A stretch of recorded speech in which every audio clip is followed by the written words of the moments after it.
inside the floor.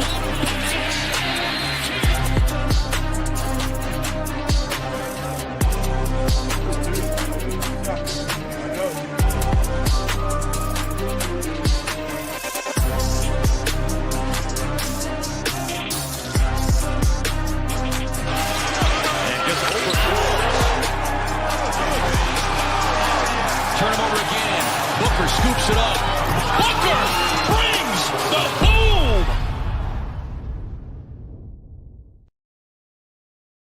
Yes, we are mourning here. Big T's mourning. The Nuggets dropped a tough one to Nicholas Batum-led Clippers, and we get a game 7. So we had to take some time before we got on. No tears though. We're not really the tears type of guys, Big T. But I didn't have tears. I might have had tears. Well, because I saw you. You didn't have some tears. Oh, Might you mean last night?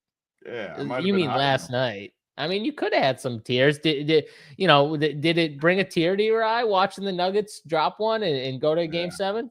I don't know if a first round game 6 is gonna get me to tears, but maybe. I mean, at some point, I've had some tough losses over the year. I may have had some tears at some point. I don't know about the up 3-2 loss though. It wasn't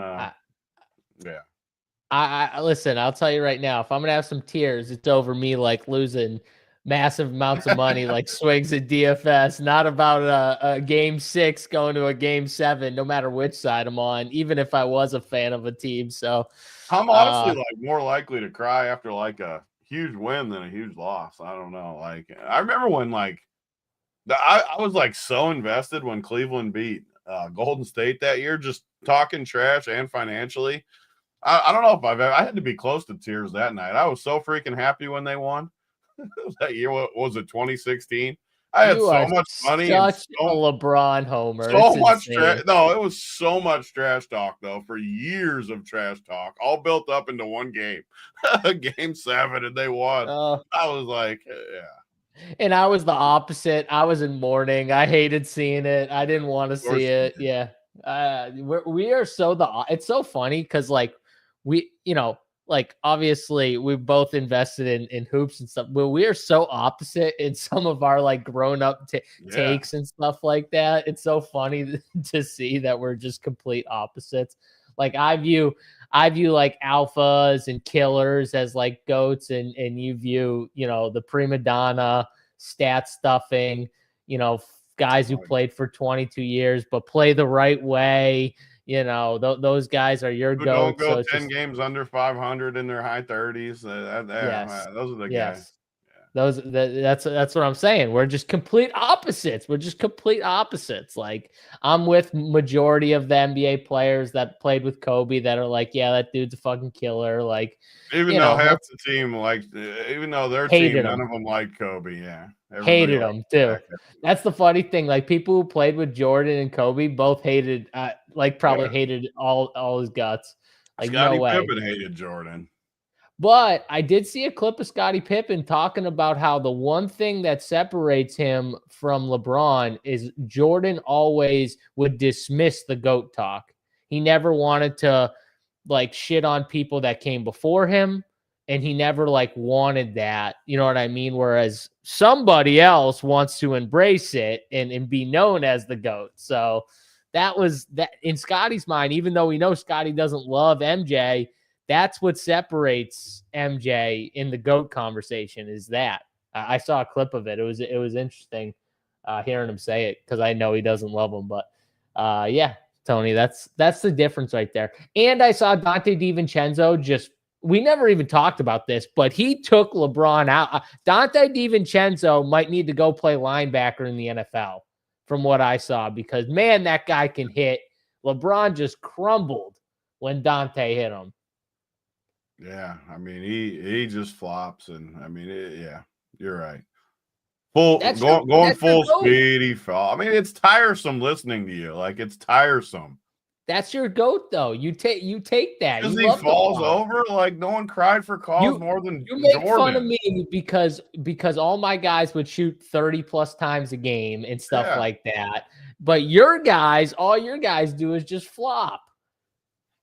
You act like Jordan didn't cry for fouls and flop. Like, what are we talking about? Yeah, but for fouls more than anybody. he didn't get the calls for a long time. Oh, he didn't get the calls. Okay.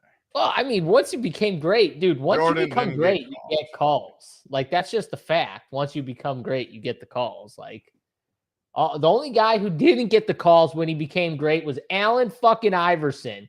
And he still figured out a way to do it. I mean, Iverson shot like 4,000 free throws a game. Like, don't get me started on the His big best guys. player was Aaron You're allowed McKee. to just full-blown shimmy into Jokic all night long, but you touch a little guy and it's a foul every time. Like, it's just, it was the same way for Shaq. It's like, you're allowed to just bang on the dude just because you're smaller doesn't mean you should be allowed to just freaking fully impede a guy. Yeah, Batum. It's easy for Batum to guard him when you can throw your whole weight into a guy with no foul. He did great on Jokic. He did great on Jokic. It's easy to do great on Jokic when you don't get fouls called ever. What did he? How many free throws did he shoot? He couldn't have shot more than 2, 3. I don't remember him shooting any. I do know how to get Big T going here, and I did it. I'm pretty good at it too by now. He shot 2 free throws. Dude, listen to this. Listen to this. He shot the Nuggets as a team shot 9 free throws in that game. 9 free throws. Like, no, and Jokic shot 2. But 2 free throws, and every time he has the ball, there's hands and shoving on him, and he just no foul. How many times did he drive to the hoop? And every time, too, Van Gundy's what tilts me. How does he do every game with his brother freaking coaches? Every single time he's like, great defensive play there by Zubac. Every single freaking time. Like, I don't know how he's cool, like allowed to call the games with his brother. Like, there's no conflict there. Like, and they obviously they're brothers, but they like love each other. They love each other. I mean, listen, if my brother was coaching and I was commentating his game, I would.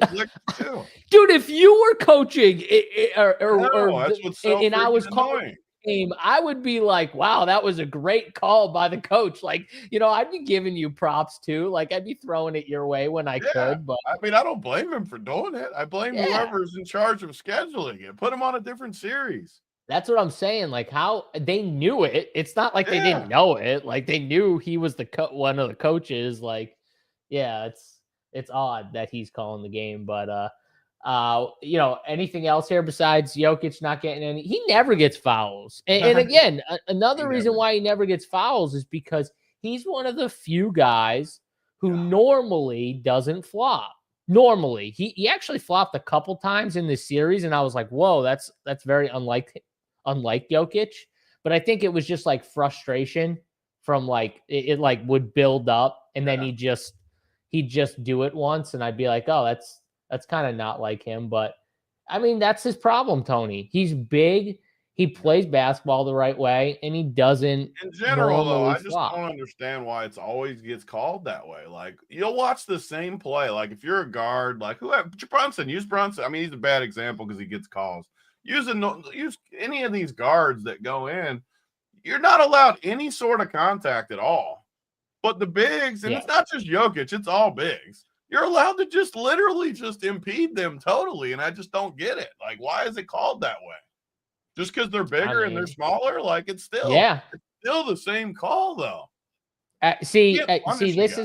This is you though. You're probably traumatized from whenever you had a small on you down low, and they'd just be able to beat the shit out of you, and you wouldn't get a call. Or you're like probably you traumatized. Get mad and you go into them, and okay, you want to play physical, and then I draw the charge. I draw the charge. You can't have it both ways. Yeah, 100%, dude. 100%. I'm traumatized from Shaq, honestly. Like the Kobe Shaq thing. Like Shaq would just get pounded on him. No. He was just no calls. Now I will say though, Shaq would give it as much as he could. Like he probably got pissed too. I mean, like you can't just have these little dudes hanging on you. Yeah, no, it's definitely one of those things where the ref probably looks sideways when he sees the 7-foot guy complaining about the 6'5" guy on him. Like, And it's all 100%. bigs. It's not just Jokic. I mean, it's just the way they Dude, call I it. still remember like at a camp one time, my coach, who I've told you about before, but he was 6'9". He was legit 6'9", my high school coach. He's a massive dude, played, high level basketball and stuff. And it was a one-on-one like camp at the end of camp, and it was me and one other kid to like finish it out. We were the last two standing, and the kid was 6'6". And of course, I'm fucking 5'5" and a half. He was looking at that kid sideways because I was just fucking pushing him back, and he was just giving him like he wasn't there telling you that you no. fouls. And my coach was screaming at him to like dunk on me pretty much. And I just wouldn't let him do it. No fouls called whatsoever. Like no shits given. It's exactly what you're talking about though. Like I played physical and my coach allowed it because I'm fucking 5'5". Like anyone else, he's as a coach, you want all your guys doing that too. You want them like shoving like you're doing. Yeah, exactly. The more physical you are, they're not going to call it. It's a fact. Like I bet if you looked at the more physical team over the history of basketball, they probably win 90+% of the time, whoever's more physical. But then I will say, then it gets the big kid pissed, and then I end up taking an elbow because his elbow's at my head, obviously. So eventually, elbows, or those elbows start just those things are eventually I just get one of those too. It's funny because me and him were like really good friends too. It took a lot for him to get pissed. He was one of those bigs. Like he was the nicest. He was like the nicest kid. Yeah, when the little guy's banging on you and the coach is yelling at you, you're gonna get upset. Yeah, yelling at you, pretty much calling you a pussy, like in a high school camp like setting with all these kids around you too, and like, yeah. So that's it happens. But what are you gonna do? Anything else from the game, Tony? I mean, like the James Harden played good. We talked about it. I mean, he had to play good for them to win, and he did. I thought it was interesting though. He also played 47 minutes. Yeah, because Ty Lue's the master, man. Like Tyler, I think Ty Lue's probably the best coach. Like he's so good.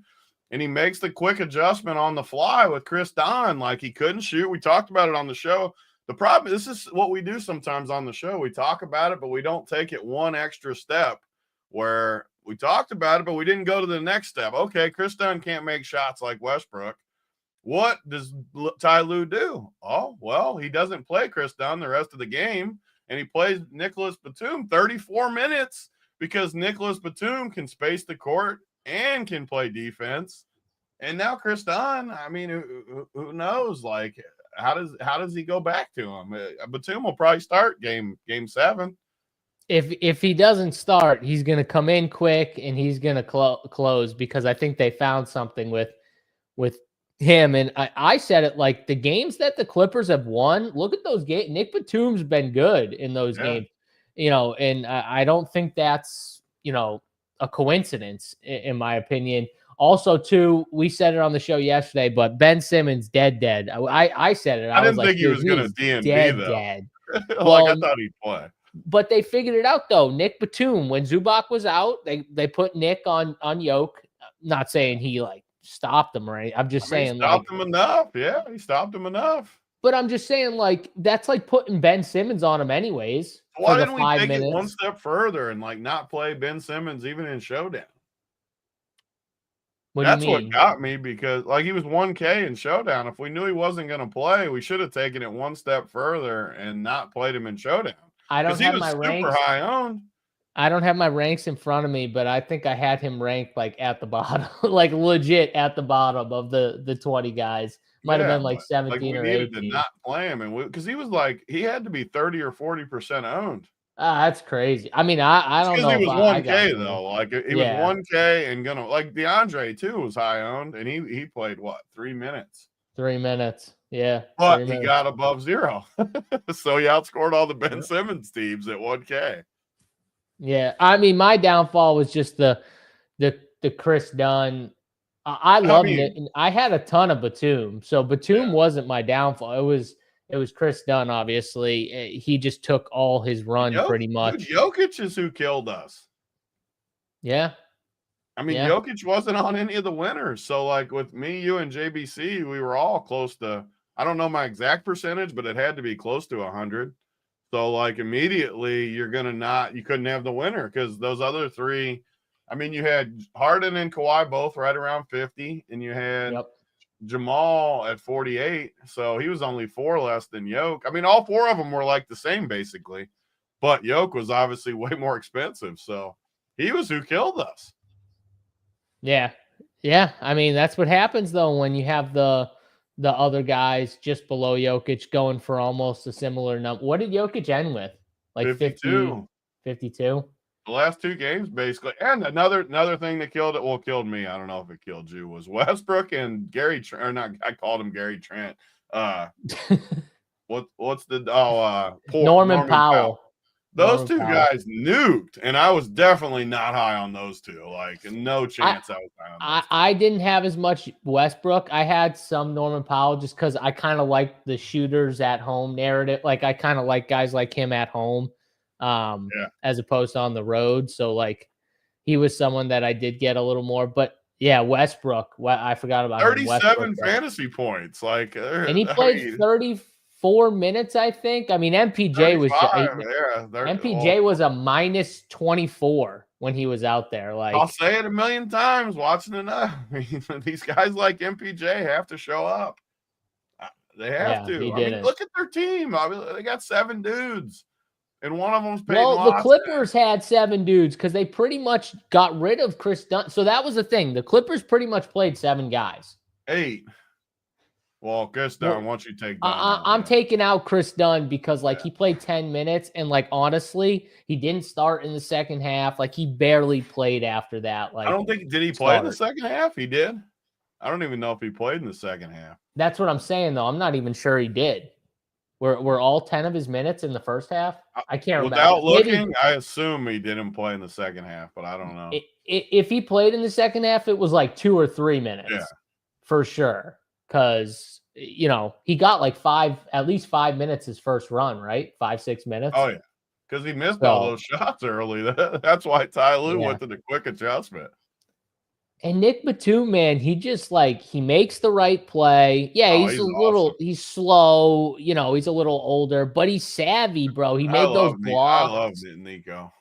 Like, that block was huge at the end of the game, too. It was like like Denver had the momentum, and he was about to get a layup, and I forget who it was. Was it Westbrook? Who was it? Yeah, it was freaking Westbrook. Westbrook kills me. Like, he literally kills my soul. He played good. You loved it when he missed that layup. That was a turning point. They might not have won still, but they had all the momentum, and dude just blows a layup, and then they go down, and they either scored or hit a 3, one of the two. They scored for sure, though. MPJ looks uninterested. That's the thing with MPJ. Like, if he's not into the game, he's completely out. There's no in the middle with MPJ. No in the middle. He's either in it or he's just completely out. Gone. And you just got to try to get him going early. You just have to. But I think we can use that, though, like next game. Like, you do not play MPJ and Russ together. Like, you're playing one or the other. And it's probably going to be Russ again. Because Russ is no matter what Tony says about he's killing me, he's at least going to go out there and try. He's going to get He's going to play hard for sure. And that's the thing with MPJ, which probably drives the coach nuts, is MPJ will not always give effort. He will not always go out there and give 100%. Yeah, like, imagine if MPJ had Russ's engine. Like, man, he would crush. If he had Russ's engine, oh, God.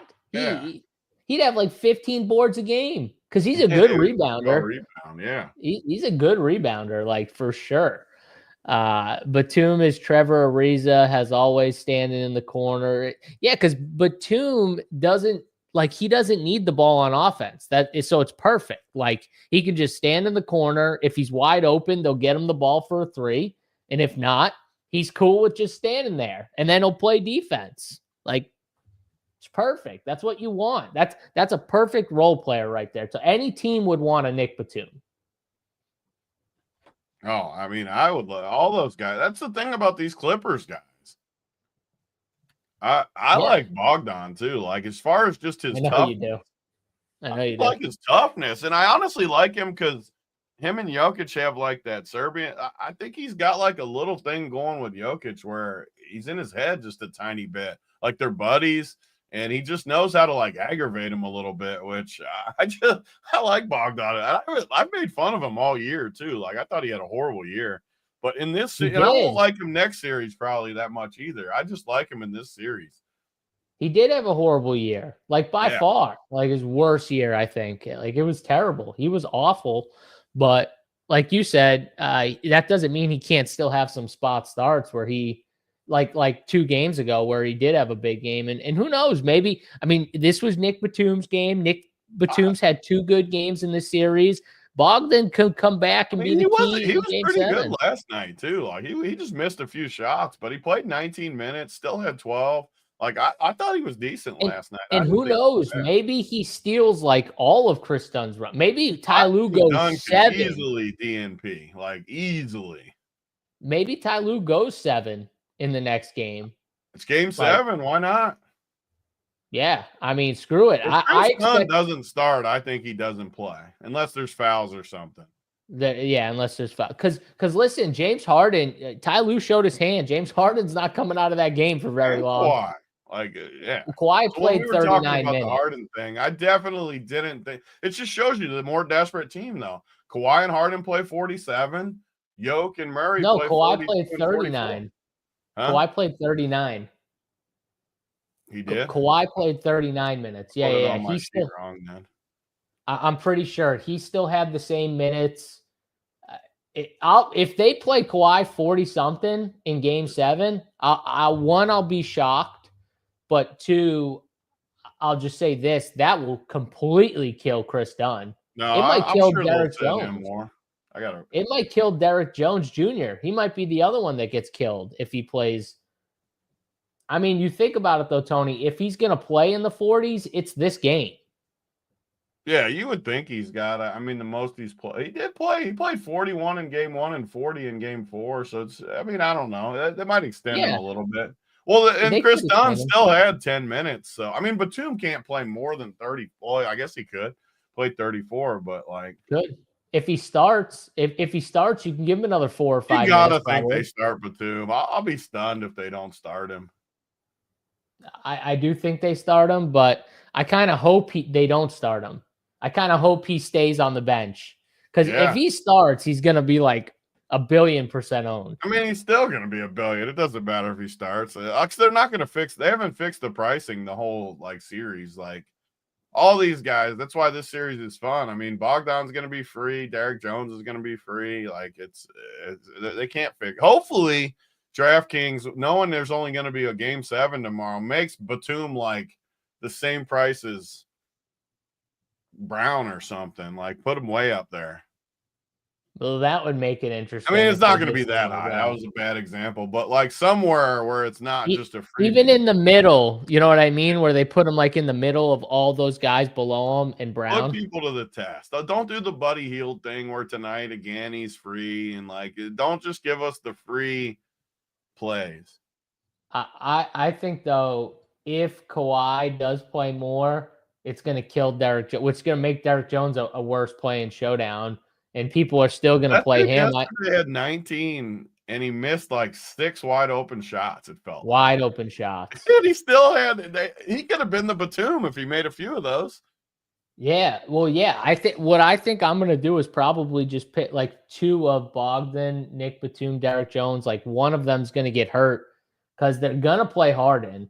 The question is just, do they push Kawhi?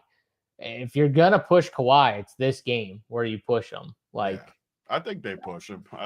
Yeah, I'm glad you said that about his minutes because the whole morning I was thinking he played 47 because of my sheet. I hope they push him. Also, I have him in the king of the playoffs, and I need 37 for him to get over Brunson, and he needs to outscore Jokic by I think he's got a point on Jokic. So he needs to get over on that. And I'd love DraftKings to know what the payout is going into the game. That would be pretty sweet. We could get a payout number for Brunson, Jokic. I think Jamal's like in the range. I think he's 8 points back or something like that of Jokic or Kawhi. But those are the 4 guys that can do it pretty much. It's pretty much Jokic, Kawhi or Brunson's going to win that thing. So we'll see. Maybe Yoke finally has the explosion game where he drops like 40 or something like that. So I don't know. The way they're defending him, it's going to be tough. I mean, he's still, honestly, like he got blocked a few times. That doesn't happen very often. Like he struggled a little bit for sure. Like this was definitely one of those games where I was like, oh, he's actually like struggling a little.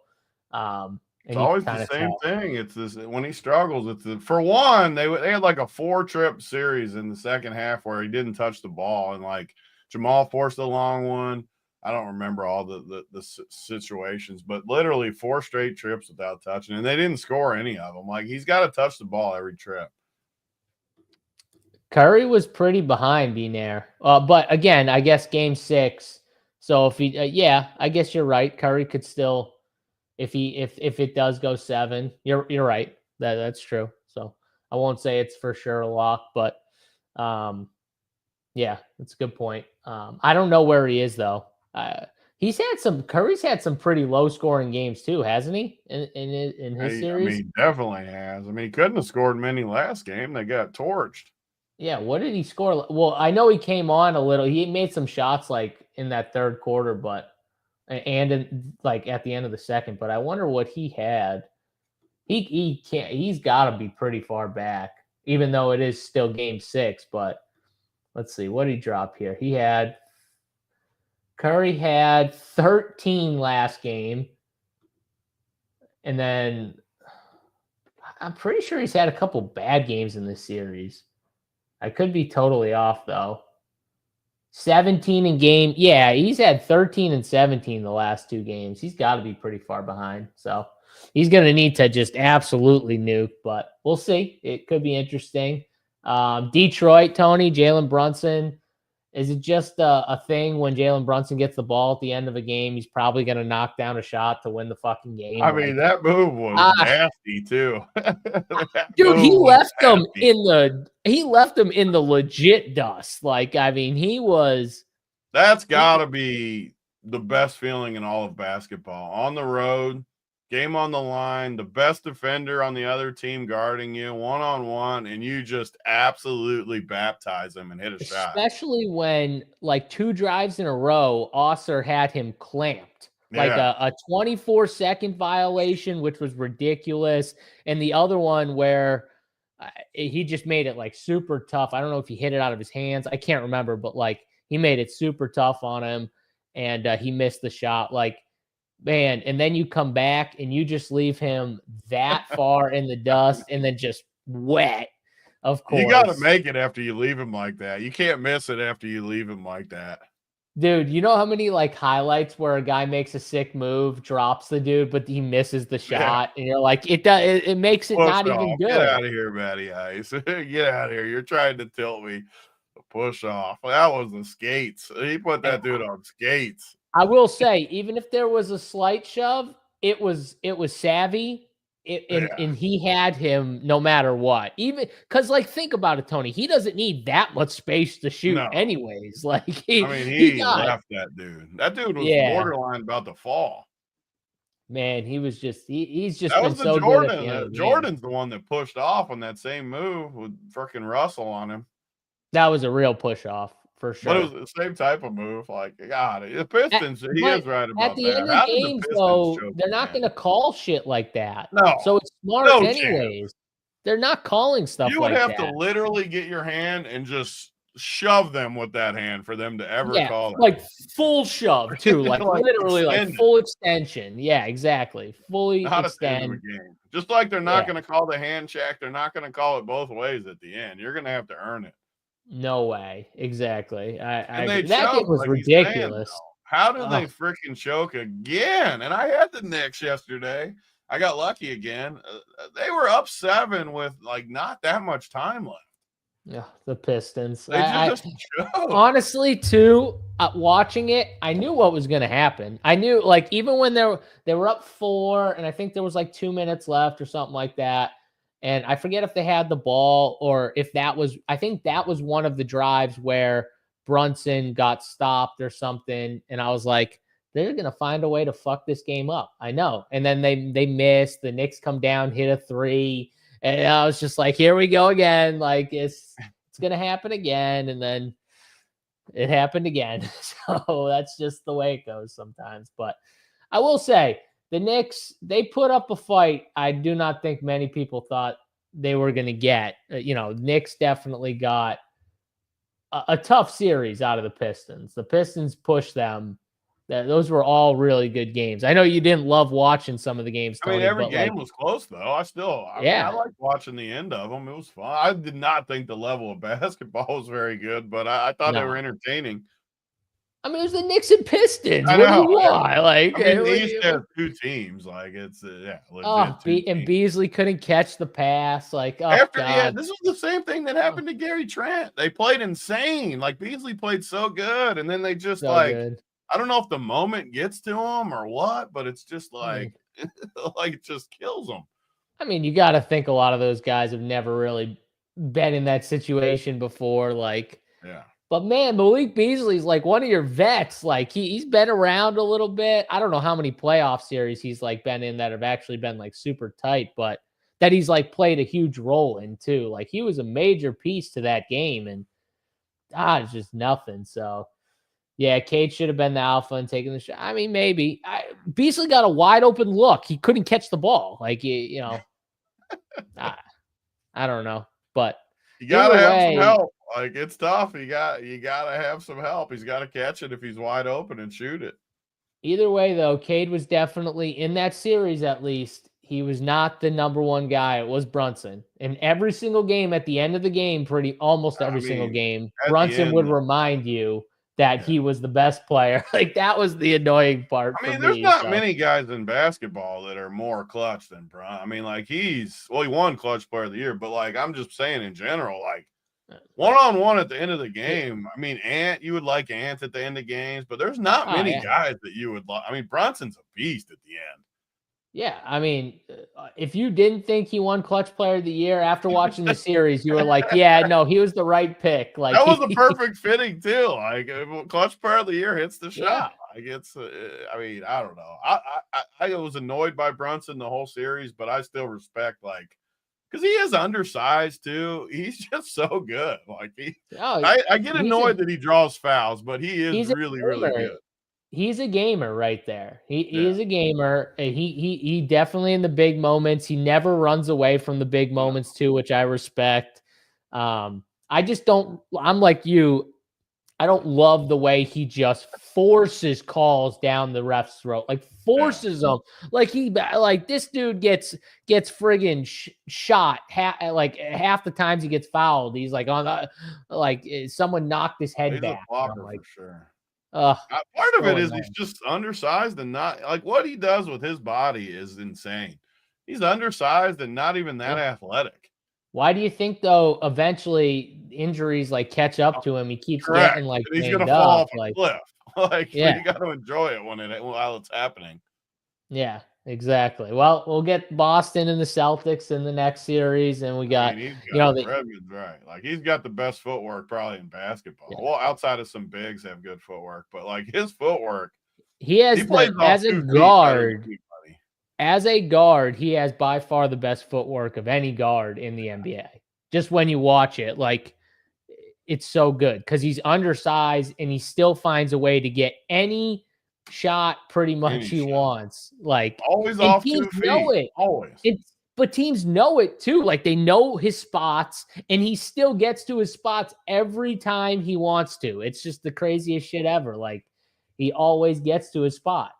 The guy that sucks that we've always agreed on too is Cat. Like, I mean, he sucks.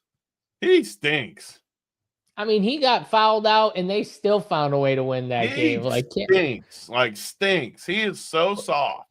What about that play where was it the end of the first half when Cat dribbled the ball up instead of outletting it to Brunson? Yeah, and then they go hit a 3 right after. Turns it over, and then they go hit a 3 right after that to end the half. And it's just like, he was dude, just losing his mind. He just starts dribbling and everywhere. I'm like, what is this guy doing?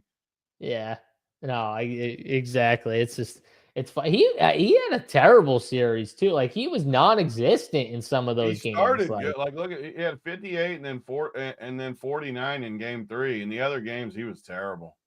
He was terrible yesterday. yeah, I mean, listen though, Knicks won a bunch of games in that series where they weren't the best team the entire game and then just won. And they'd probably tell you that too, that they were probably not the best team in some of those games they won, but at the end they just found a way to win. I mean, that's important at the end of games, and they got tested at the end for sure. Like, you can't do that though against the good teams. I'll tell you that. Like Boston and Cleveland and even the Pacers, like no matter who you see, you can't just play bad for 3 quarters and then win all those games. Like that's not going to happen, Tony, for the Knicks. Like they cannot do that in a series against the good teams. Yep, 100%. We're about to find out quick about that. I mean, they can't win that next series. I bet they can win a game or 2 though. Yeah, I mean they could definitely win a game. Dude, they've got talent. They've got talent. They're not very deep either. There's another issue though. Their bench they got a struggle unit coming off the bench. That's all right. They still can, they got pride. They can still fight and come back. Boston's one of those teams too. Like they'll let you snag a game.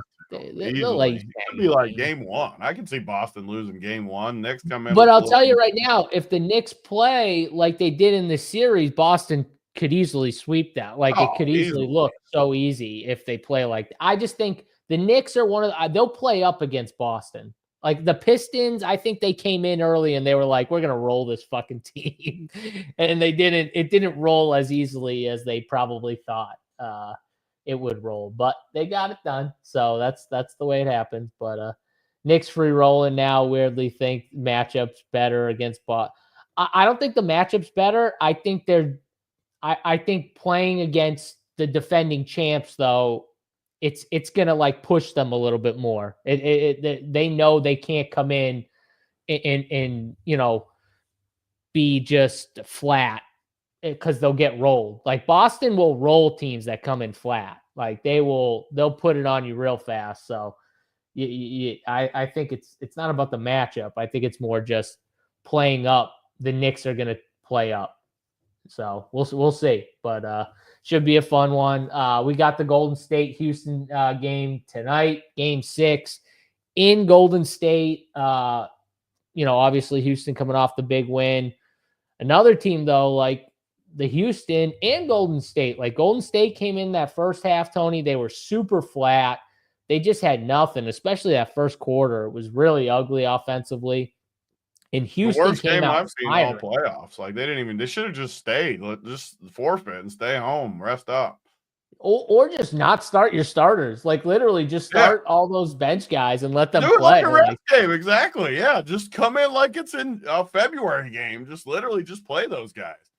Yeah, I mean that would be the most alpha move too. By the way, just the coach started doing that in the playoff series. What if he found a way to like win with just 7 guys and they were all like, you like go in and just say like we're not doing it, and these guys know they're coming in. They're gonna. I mean, who knows? You never know. It is crazy. Honestly, like if anyone were to do it, it would be someone like Steve Kerr with an older Steph. Yeah, he just doesn't care. Like he doesn't care at all. And he definitely prioritizes rest when he can get his veterans rest. So like it would kind of make sense to me if they just said like bullshit injuries, like, oh, Jimmy's back tightened up. Steph's thumb's hurt. I mean, like Steph's thumb, Draymond old, like just Draymond's got a gray beard. Like, we got to rest these guys today. And you just literally sat your 3 best players. Just played pods a little bit, but, let the bench just kind of roll. That would be kind of funny, but whatever. We get this game. I expect a different start to the game because honestly, the third quarter, Tony, before those guys came out, they at least came out with a little energy. Like it looked a little better, even though it was still a big lead. I think he told them at half for sure. Like, you guys got 5 minutes to get back in this, and if you don't, you're coming. We're punting. Yeah, I definitely think he said. Honestly, in a way, I'm kind of shocked he let him come out in the second half. He gave him the 5-minute chance or 6-minute chance to even come after out. everything, it was still a close game in the fourth too. Like not close, but close enough. Dude, because the Rockets are inexperienced. We talked about it before the series, but 5 out of the 7 guys that are really playing, no playoff experience. They're very inexperienced team going up against a team with a few guys that have massive amounts of experience in so many big games. I think that's the difference in this series. You know what I mean? Is experience over youth. I think experience is going to win out. I don't know if you've kind of changed your tone a little bit on this series with Golden State and Houston. I mean, Houston was hitting shots early. They started to miss later. That was a big difference too. I just think at home, Golden State's probably going to finish it out here. Tony, what do you think with the game before we get into the showdown? Yeah, I think it's I want to say Golden State. There's just something about this Houston team that I respect, just from being just tough. They don't have a stud, but they're not scared. I like how Van Vliet, and I don't like Dylan Brooks' antics, but I like how he's not scared of anyone and will go in there and just play like he's the best dude on the court. I respect that from him, even though I don't love the antics. But you got guys that just aren't scared. So I do think Golden State will finish it just because they got closers and killers. But I'm not going to be shocked if don't sidetrack us again. I got to eat lunch. I'm fat. I can't do it. But I gotta eat lunch. Yeah, I got. But I won't be shocked though. I'm not going in and just saying Golden State's a lock. They're the veterans. I won't be shocked if Houston's in this game and has a chance. Just how tough they are. I respect Houston. I respect them more than I thought I would. I thought it would just be a pushover. I kind of, even when I think I bet Houston. I was just because the price though, and I felt I don't know. I gained respect though. And you liked Houston. Don't run. You liked Houston. No, I did you not. did. No. I never run from my takes. I did not like Houston. Stop. I do not love you loved Fred Van Fleet's rainbow shot. Don't lie. You're just trying to tilt me. But I think it'll be a good game, though, in a perfect – I love these one-game nights where tonight and tomorrow, big games. I love that. But I think it's more interesting showdown, though, wise than it's been, because they did us a little bit of favors with pricing where I don't know. Usually when I say stuff, everyone already realizes this these days, and it's not near as or it's more obvious than I think it is. But you got the 3 studs at 12K, 11-2, 10-6, and then Amen Thompson's 10K. And then you got Jalen Green, who's played bad, 8,800, Pods 82, and then Van Vliet's all the way down at 7,600. But it is the most clear cut stars and scrubs slate I've seen in the last week or so since we started doing these. And then you got guys like Buddy Hield's going to start at 3,800. Post and Adams are both 3K. Moody, who just played great, 2,800. GP 2,400. I mean, these guys are they're not that Buddy Hield, Post, and Adams aren't that much worse plays than Pods, Draymond, Dylan Brooks, those guys that are triple the price. And they're not that. I'm not saying they're as good of plays. I'm not, but they're not that much worse than those plays, and they can fit with the studs. And I just don't know how you really play Amen Thompson and Jalen Green at those prices. I mean, they're outrageously priced. There's no way Jalen Green should be 3 times more than Steven Adams and Quentin Post and Buddy. He just shouldn't be. Jalen Green pissed me off because he finally got mad at him. He started out good, and then he got that little injury he was whining about. He had to go sit down for a little bit. It ruined sit down for a little bit. Get him his pads, make him feel good again. Oh, my knee, but I'm okay. I'll fight through it or whatever. And he just did nothing the rest of the game. So I don't know if it was just the role players and everyone else were kind of playing good, so he just kind of deferred after that. But honestly, watch the beginning of that game. He looked good, and then whatever happened to him, I don't know if it was his knee, his quad, whatever it was. But after that, that was it, Tony. That was it. He was done the rest of the game. So I'm with you. I'm officially fed up. I'm ready to get my feelings hurt if Jalen Green explodes, but I'm not playing him or Thompson here on this showdown. Screw those guys. Like, seriously, like, their player pool. This is why I love the showdown tonight. And people love it when we have like strong takes and stuff. We don't come on and say like everybody. Like, Houston legit has how many guys that I could play? Because they're not. It's game freaking 6. Their season's on the line. Both teams' season's on the line. Şengün. Well, let's do it right now. Şengün, we're both good with. I like Şengün. Yeah, I love Şengün.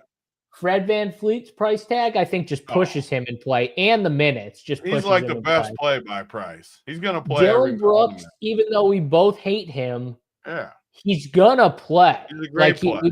He's going to play. That's 3. Okay, let's get to the ones that we've talked. Tari Eason, Jabari Smith. There's literally no way you can play them outside of you just have 150 teams. You cannot play I agree. them. Like, 150, you can play some of these guys, obviously. You cannot play those guys. They might not. I mean, they're going to play 6 guys. We're at 3 right now. I mean, we're Steven Adams is definitely the 4th, but yeah. Steven Adams, that's 4. That's it. That's it. Is there anyone else? No. That's it. So 4 guys. So we can play 4 Houston guys and pretty much fade everyone else on that team. And honestly, Tony, I think in this spot, by the way, I did tell you that Jimmy Butler did not look right. I could tell too. Even that game they won where like he did nothing and then the fourth quarter he kind of did it. I mean, if he's actually hurt, Houston can definitely. If you think he's still hurt, you can definitely bet Houston. This is my point is I think the rest helped him the most. Like not playing towards the end of that game and like getting a little more rest and stuff like it's got to help him the most. And going to Golden State, I think it's just clear. Like you got the 4 guys on Houston, and I think this is the game where Golden State kind of sell. They don't want to go to a game 7 with this young team. No, they're going to sell out. No, this is the Golden State's game 7 too. Don't get me. They could win game 7 still, but this is Golden State's game 7 too. So I think that this is my point is I think there's not as many guys in play even on the Golden State side as there normally is because I think they're going to push these guys big minutes. The whole point of resting them, even when the game got close, Tony, and they could have brought them in, they chose not to. It's to push them in this game. Like Steph's going to play a ton of minutes here. He's going to get 40. He's going to get in the 40s here, probably low 40s, like 41. I think Jimmy's going to play, 40 minutes too. Draymond's going to play as many minutes as he can without hopefully getting into a fight or foul trouble. Podziemski's going to play, I think close to 40 like he did in game, 4 when he was crushing. So that's 4 guys right there, Tony. And then you got that 5th spot that's going to rotate. So I even think they're a little more cut and dry than we normally see them as. Yeah, I mean, they're definitely cut and dry for me. And I'm putting even Draymond in the group of unplayable people because he's 8K. I'm not paying 8K for Draymond. Like, I'm just not. He's the same price as Jalen Green and Pods. Like, I mean, that range is tough. And Pods is Pods. I'm not pulling Pods because I think he's going to play 40 minutes. But he's expensive as shit, though. He's close to not being in there for me, though. I'll say that. He's towards the bottom. But I just think, like, these cheap guys are really good plays, though, too. Like, Buddy, I think, is a great play. And Post still, I think, is a great play. Moody, people are going to overreact to Moody because he killed in scrub time. Steve Kerr's not going to overreact to that. No. Unless he starts. That could be – if he starts over Buddy, which I don't think he will, that would change. That would change it. No, that I agree with you 100%. And like, again, like, I think Gary Payton's still ahead of Moody. You know what I mean? Like if we just went straight up, I think like Gary Payton's still ahead of him. But like Buddy Hield's going to play. And also like Buddy Hield's the type of guy, like he's going to be better at home than on the road. So it doesn't shock me. Like on the road, he didn't play as good. And like at home, he had 2 good games in a row. Like this is a Buddy bounce back spot as long as they stick with them. and I think they will. Quentin Post, I definitely think plays a little bit more. I mean, he lost run to blowout. Obviously, they played Trace Jackson Davis. They got Kevon Looney in there a little bit too. So I agree with you. This is the easiest showdown slate we've seen in the last week. The Podziemski thing's annoying because he's overpriced, but we know that he can. He's another guy. I like him at home. I don't want to play. I wouldn't honestly. I don't think I'd pay this price tag on the road, but at home, I will play a little just because he has that upside to get hot like he did 2 games ago. So yeah, I agree with you on the showdown aspect. It feels pretty simple from the stand that we have fades. We know who, and these guys are gonna get played. We're saying Tari Eason, Jabari Smith, Draymond, Jalen Green, Thompson. These guys are gonna get ownership, even if it's a little lower. They're still gonna get ownership. So that's a lot of play the punts. We've been playing the punts. Could they get in? Could this game? It's still a game 6. So if it is a blowout, technically it could happen. I just don't think it does happen tonight. If it's a blowout, I think it's on the Golden State side. Yeah, so the guys I would like in a blowout, Pat Spencer, totally in on Pat Spencer in a blowout. If you want to play a 1K guy that probably doesn't play, but who knows, man? Maybe he showed Steve Kerr a little bit of something. Maybe he gets a little opportunity if they're rolling, Tony. That guy's a hooper, man. He's a freaking hooper. That's what I'm saying. Even honestly, Trace Jackson Davis gave them good minutes too, and he's someone he can rack up stats. And I'm not playing any of these cheapies this game though. I've been on it the whole way. I don't think it's a blowout either. Yeah. But I'm just saying, if it is a blowout, I think it's one of those 2 guys that gets clear there. I mean, I would just, because you definitely don't need to put that many in. I would just play seriously the Golden State dude. That dude is a freaking beast. Pat Spencer. Yeah, Pat Spencer. Yeah, I would just play him because he's gonna be the first in those minutes. Guy Santos is also 1K. He's probably the condom play of the 1K. Yeah, he's got the best chance to play, but he also sucks. Is he going to be projected? He's probably going to be projected too, right? These guys, at least on Sabre, which I don't. Again, we do this show in the morning. I think it always adjusts. They even got Trace Jackson projected. He shouldn't be projected. That'll change. I don't think he's going to stay that way, but. They're gonna Looney probably won't play either. This is game 7. This is game 7 for both teams. You're gonna see a very condensed rotation, and we're gonna win all the money tonight. I'm calling it because Pat Spencer, greatest lacrosse player of all time.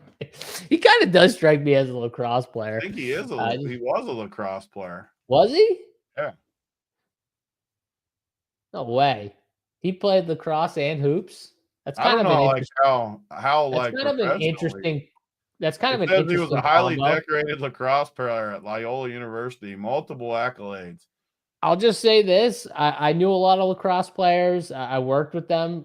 He won the Heisman for lacrosse. That dude was not joking. I don't know many. I don't know any that at least that were really good. And I knew a lot of really good lacrosse players that played hoops and lacrosse. That's a weird. That's a weird combo sport. I looked this dude up. He is actually the best lacrosse player. Yeah, he literally was the GOAT, is what it says it on his page. It's funny. It says I'm the GOAT. The dude is confident. You say whatever you want. This dude is very confident, which means he's got things done in his life. He's a confident dude. Dude, he does look like a lax bro. Just when I look at him, he does look like a lax bro. You can see it. I definitely can see it. Yeah. Interesting. All right. Well, see, you learn something new every day. He's a badass. He headbutts Şengün. He did. He was not scared. I loved it too. And then Şengün was trying to play tough guy with him too. That was the funniest part after. He's like, come on, man, stop. Cut that shit out. We know, Şengün, you're not tough guy. Let Dylan Brooks and Thompson and Eason, let them be the tough guy combo. You are not in that tough guy combo. Yeah, it's usually football and lacrosse. Yeah, football and lacrosse. Definitely more of a combo there. But all right. So for the showdown specifically, we kind of talked about the entire pool of guys, the captain pool, right? Curry, Şengün, Jimmy. What are you doing? How are you ranking those guys? Is there any one of those guys that you don't want to play in the captain? So, I'm playing 150, but if I was playing, I know the guy up here going mid-range captain. So if I was playing like less teams, I would definitely just play studs, and I would rank them Curry, Butler, Şengün in that order for sure. If I knew Butler was 100%, I'd rank him number one. I got to rank Steph number one in this spot though.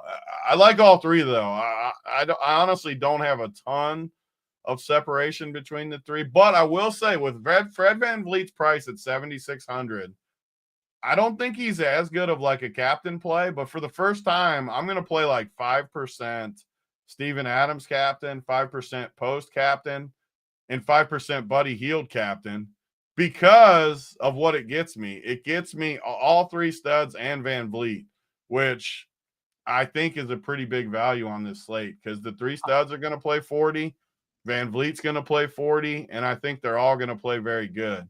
So, again, that's in 150 teams, and that's a small percentage. If I was only playing 10 or 5 or 20, though, I would for sure play just the three studs, and I would rank it Curry probably 40%, Jimmy 40%, Şengün 20% would be my percentages. Yeah, interesting. I'm not going to play a cheap guy in the captain, but I think if I did, it would be Buddy just because I do think like he's going to bounce back at home, but I'm definitely going. He might end up like chalk is the only issue. Like if he starts, because just when I just ran Saber just naked, like with the projections and stuff. He gets and pushed. It's a lot of those cheap captains. So maybe it's probably even worse. It's going to end up chalk. Well, it kind of makes me want to jam the stud captains even more if that's what.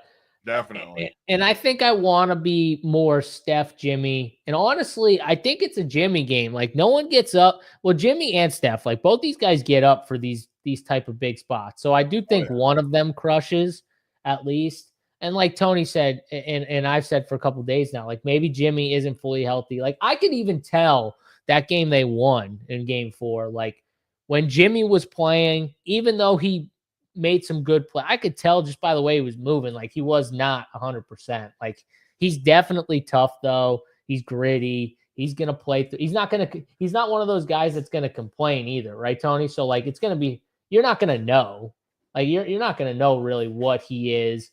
Steph's that was the other thing too. Did you see all this stuff with like Steph's thumb and like they asked Dylan Brooks and Dylan Brooks said something like, yeah, if I know a guy's got a bad knee or a bad, like, why not? Like, I'm gonna go at it. Like, he was pretty much honest saying like, yeah, I'm going to attack his thumb. Like every time I can like hit it, I'm going to hit it. Like there's no rule that says you can't do shit like that. It's just, it's a little dirty, obviously, but like, whatever. These are grown men playing hoops. Like it's all part of it. Yeah. Steph's coming through, over on a screen and he wants to like smack his hand as he's, coming off. Like that happens. Like I'm sure he does. I'm sure it happens all the time. So yeah, I just thought it was funny. He was like, what are you guys talking about? Like, why wouldn't I? Like, why wouldn't I do that? It's like, dude, you guys know you're asking that question too. It's Dylan Brooks. You don't give a shit. No. So I thought that was funny, but I think I'm going heavy Golden State captain. I think in my 20 teams, I think it's going to be mainly Curry and Butler. And then I think I'm going to jam Şengün in the util because him and Fred VanVleet are clearly, in my opinion, the two best plays on Houston. So I want as much of those four guys on my teams as possible. The two studs and VanVleet. And then I think Steven Adams, and there's a debate between like the cheapies, like who's a better play, Steven Adams or Buddy Hield. Like I think that's close. You know what I mean? Like I think Steven Adams might be a little safer of a play, whereas I think Buddy Hield, the funny thing is, I think Buddy's more safe. It's the funniest part because he starts. Like it's just you got. Yeah, but I think that I like Buddy can get you 35. Like, he can get hot. You know what I mean? I don't think Steven Adams is getting you 35 Probably not. or something like that. But he can get you 20. He can get you 25 even. You know what I'm saying? So, and they're kind of the similar price. So either way, they're both good plays. You know what I mean? Those 3 cheap plays are awesome plays. Like, awesome. Yeah. Yeah, I think some people will have this take, though. Moody greater than both. I'm glad Moody went off last game just to cloud people. Yep. Yeah. Unless he starts again, all my take will change if he starts. Just like when Buddy, the one day we said we don't like Buddy, and then he started. If Moody starts over Buddy, I'm going to like Moody better than Buddy. If Moody does start, would you rank him ahead of Hield and Adams, or would you rank Adams ahead? I would definitely rank him exactly where I have Buddy right now is where I would rank Moody. I would totally flip and I wouldn't like Buddy. I would totally flip my take to whoever starts in that spot. Okay. Yeah, that's fair. I still think even if he did start, dude, he started in some of these games. He still only plays like mid-20s minutes. But I agree. He's like, not going to play like 40 or anything. I mean, no, because he's the one spot that they're going to rotate. Like, those 4 guys are going to play big minutes. That's that one spot where, like, they're probably not playing like massive minutes. You know what I mean? Like, Buddy's going to, even Buddy was great in those games. He played 29 and 30 minutes. I think that's like peak for whoever starts. Like, if they get 30 minutes, you're happy. Definitely. So, all right. We talked about all that stuff. Kevon Looney at 1,200. I think people are going to play some of him because that's pretty close.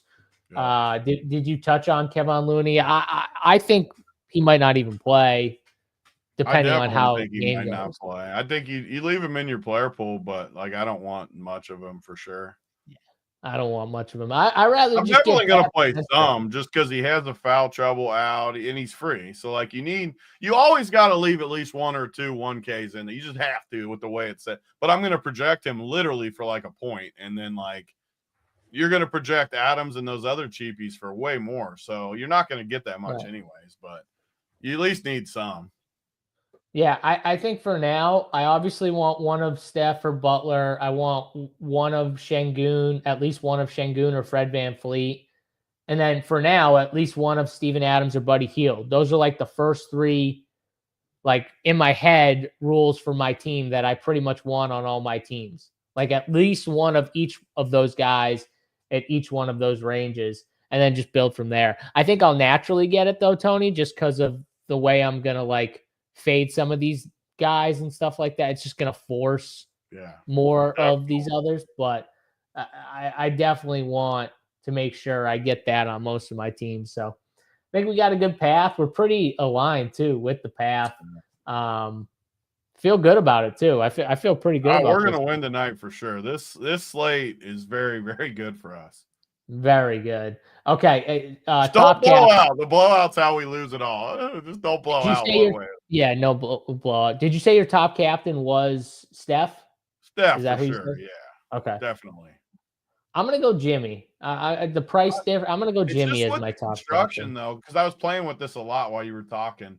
The salary just doesn't. It leaves you. You could leave salary, though. The same team, you just leave salary. The 14, whatever it is, 2,100 difference, because you're not really, you're in like a dead man zone where you like get caught with the extra salary.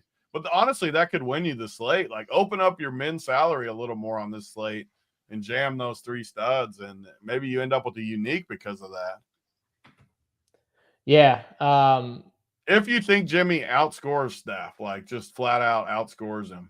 Well, which he could, because the way they're playing Steph, like, that dude gets so much attention, and it shows. Like, in the last 2 games, he's had 26 and 27 fantasy points. The floor is definitely a little lower than in years past. You know what I mean? I never seen Steph get the ball ripped from him multiple times in a row. And Amen ripped him like twice in a row. And I was just sitting there like, man, like, that's pretty impressive. Cause like, I don't know many people ripping Steph Curry like that, just dribbling the ball. I mean, Steph's got one of the best handles for a point guard I've ever seen outside of maybe like Kyrie.